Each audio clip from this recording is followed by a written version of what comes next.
tomto videu bych vám ráda ukázala, jak se kalhotky šijí na overlocku. Šití na overlocku je poměrně jednoduchá a velmi rychlá pomoc při šití, nicméně má svá úskalí a my se na to podíváme. Takže máme zadní díl, přední díl, dvakrát klínek a pak tady mám nastříhané proužky úpletu, které jsou široké 3,5 cm a s těmi budeme ty kalhotky lemovat. Já ten zadní díl mám ještě k tomu půlený, abychom si ukázali, jak to teda zpracovat.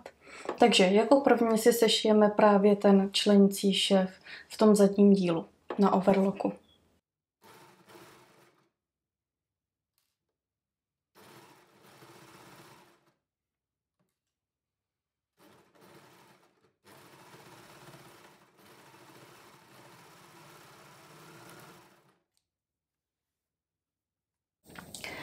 Zadní díl jsme si sešili, tím, že jsme šili i na overlocku, tak už máme ten šéf rovnou začištěn, takže nemusíme řešit žádné odstřihávání nebo zaentlovávání. Teď máme dvě možnosti. Buď můžeme ten zadní šéf nechat takhle, jak je, nicméně on bude mít tendenci takhle trčet. Takže já bych doporučovala si ho vyštepovat. Tady je to vlastně vidět tady u těch kalhotek. Jsou celé šité na overlocku, i ten zadní půlený šéf. A vlastně tady takhle podél toho šití máme šéf vyštepovan, takže tím pádem švová záložka nikam netrčí a hezky si lehne. Ten šéf je sploštělý a také stužený. Tady u těch kalhotek právě to štepování nemáme a je vidět, jak ten šéf prostě má tu tendenci se někam ohýbat. Takže doporučuji si to vyštepovat. Budeme šít na klasickém stroji, teda nějakým pružným rovným stehem, takže ideálně 3 rovnostech. S tím, že máme zase stažené napětí té niti. Tak švovou záložku si složíme na jednu stranu. Je jedno na kterou. Na jednu stranu si to složíme a budeme šít podél toho šití právě i v té švové záložce přibližně 2 mm od toho původního prošití.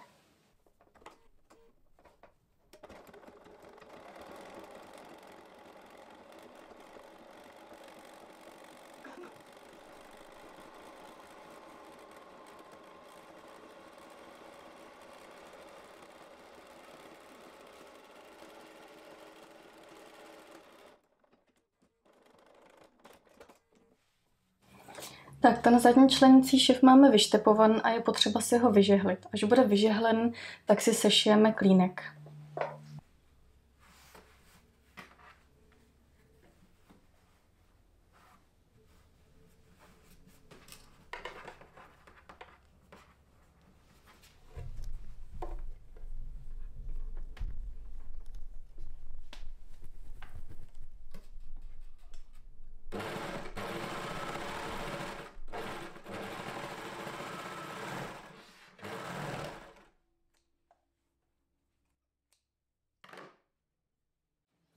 Tak tím, že šijeme na overlocku, tak tady už nemůžeme stupňovat švový přídavek, protože ten už máme celý začištěn právě tím overlockovým stehem.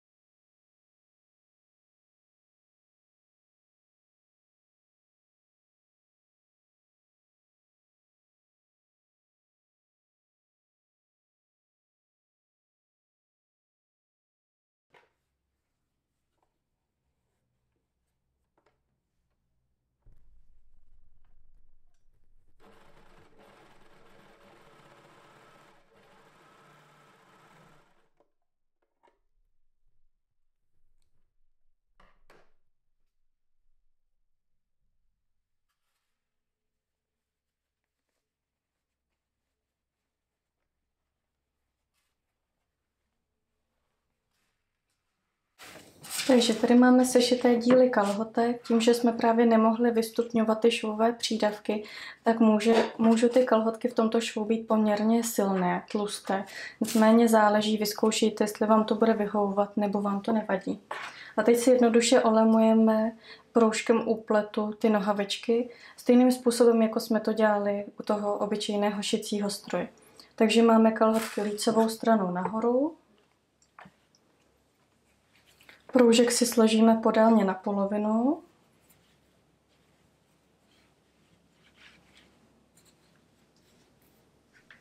A při šití ho budeme mírně natahovat.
Tak stejným způsobem si olemujeme i tu druhou nohavičku a celé si to přežehlíme, aby ta švová záložka si sedla směrem do těch kalhotek.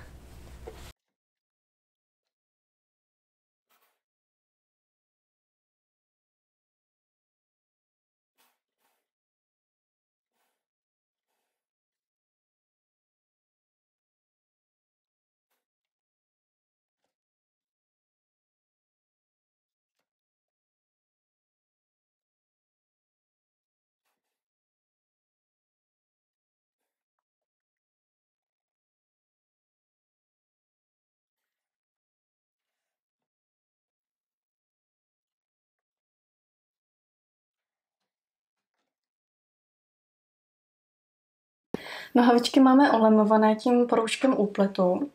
A jednou variantou je to, že to zase můžeme nechat, nicméně bude se nám to takhle stáčet, takže já doporučuji si to opět podél toho lemování proštepovat, stejně vlastně jako je to tady na té variantě kalhotek. Takže je to zase ten 3kroký rovnostech a šijeme přibližně 2 mm od toho původního šití.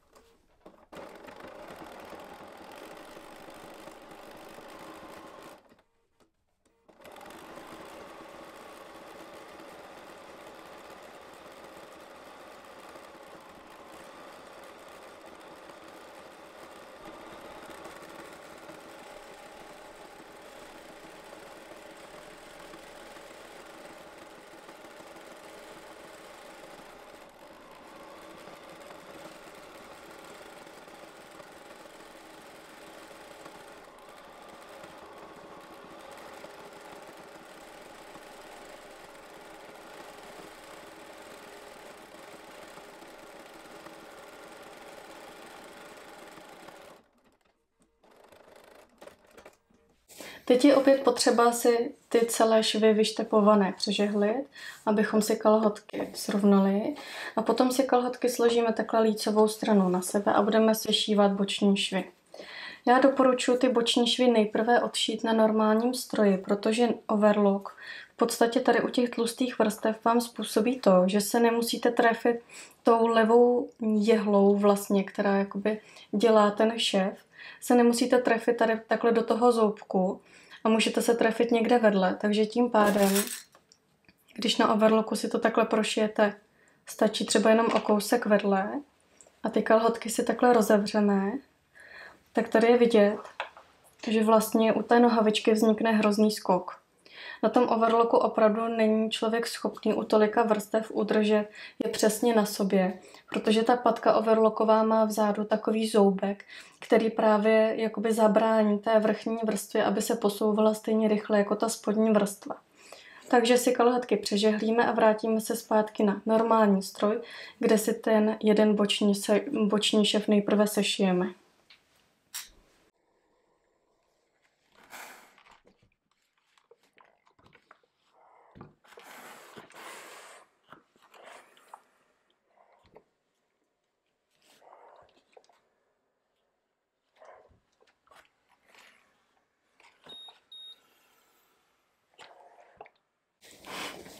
Teď si sešijeme ten jeden boční šev.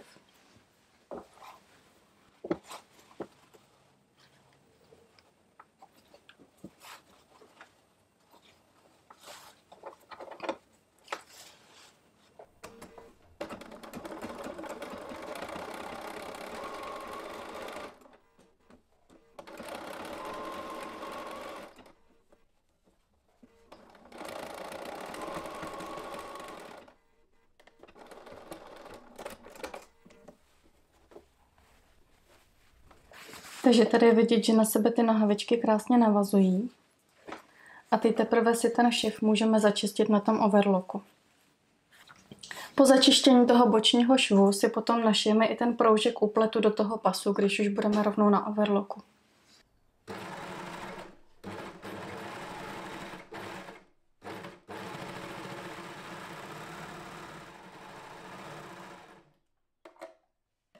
Tak tady u té nohavičky si ponecháme takhle další kousek toho řetízku. Tady u toho okraje, který ještě budeme začišťovat, tam si ten řetízek můžeme normálně odstřihnout. Ten řetízek, který jsme si tady ponechali, tak doporučuji si rozplést. To znamená, v overlocku máme 4 nitě, 2 jdou do smyčkovačů a je vidět, že opravdu tvoří takové smyčky. Když se podíváte hodně zblízka, tak 2 nitě jdou úplně paralelně, to znamená nikam se nestáčí, nejsou nějak zamotané a to jsou nitě z jehel. Tak ty my si vytáhneme.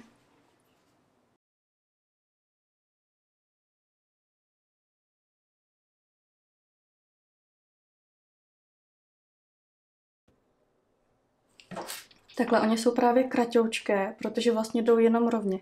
Když to ty z těch smyčkovačů, které se tak vlní a smyčkují, tak jsou opravdu hodně dlouhé. Takže si to sestřihneme. Já doporučuji tady udělat uzlík, to znamená, vezmu 2 nitě z těch jehel, 2 ze smyčkovačů, udělám 2 uzlíky.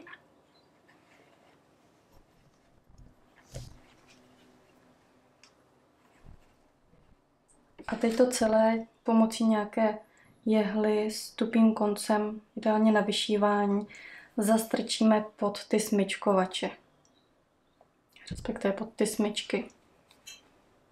Samozřejmě ten řetízek nemusíte rozplétat, já mám ale pocit, že v tom bočním švu, kde už je tak vlastně díky těm 4 nitím poměrně velký objem, tak je lepší to rozplést, aby jsme si tam nepřidávali žádný objem navíc. Takovýmto způsobem a teď úplně jednoduše si olemujeme tím proužkem úpletu i celý ten pásek, stejně jako jsme to dělali u těch nohaviček.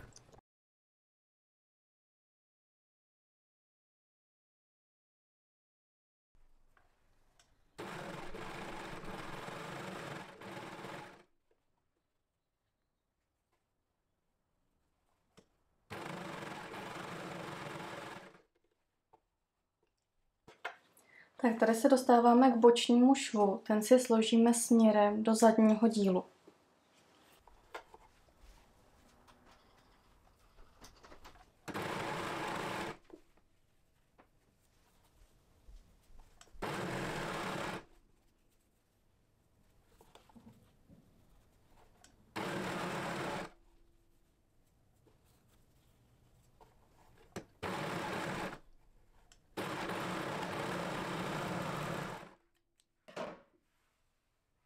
Máme sešitý boční šéf a našli jsme si také proužek úpletu do toho pásku. Teď je potřeba ten boční šéf si opět vyštepovat, stejně jako jsme to dělali u těch nohaviček. Takže při našívání toho pásku jsme si složili švový přídavek toho bočního švu směrem do zadního dílu. Takže takovýmto způsobem je složen ten švový přídavek. A ten si nyní proštepujeme. Začneme tady v místě, kde nám začíná ten pásek, nebo to lemování u pasu a budeme končit přesně až na konci toho lemování těch nohaviček.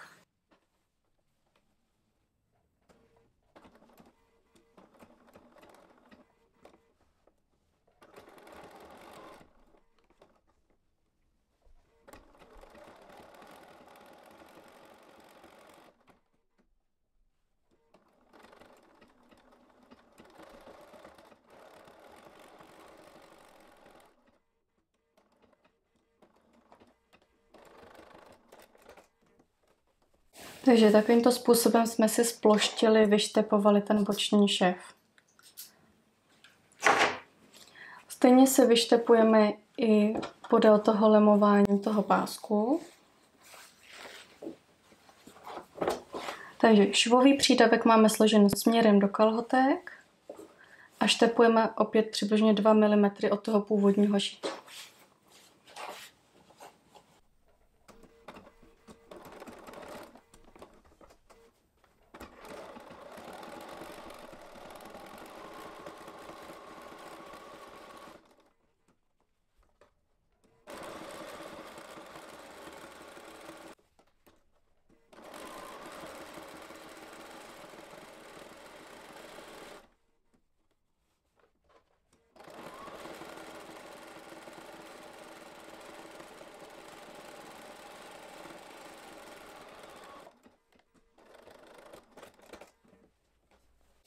Tak máme vyštepované lemování v pase těch kalhotek, takže se vrátíme opět k žehličce, celé si to vyžehlíme a pak se dostaneme zpátky k šicímu stroji, kde si sešijeme ten druhý boční šev. Při šití toho druhého bočního švu je potřeba si dát pozor na to, aby nám pěkně lícovalo to lemování v pase a zároveň, aby jsme se dostali tady k tomu přehybu v té nohavičce, aby nám ten šev prostě celý seděl. Doporučuji začít u toho pásku, tam je to jednodušší.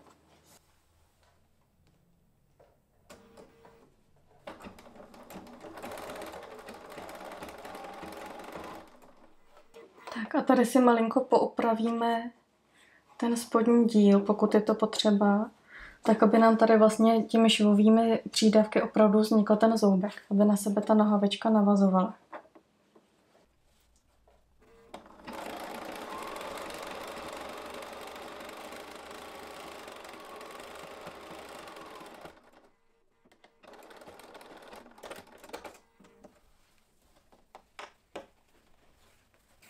Takže je vidět, že nám tady navazuje ten lem v pase a i ta nohavička. Takže teď se vrátíme zpátky na overlock, kde se ten šev začistíme. Tentokrát si ponecháme delší řetízky na začátku i na konci, jelikož v tom pase už nebudeme nic šít, takže je budeme muset zatáhnout z obou stran pod ty smyčky.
Máme sešitý i druhý boční šev, takže si ho složíme opět směrem do zadního dílu a vyštepujeme si ho stejně jako ten první boční šev, s tím, že tentokrát budeme štepovat už vlastně od toho lemování toho pásku.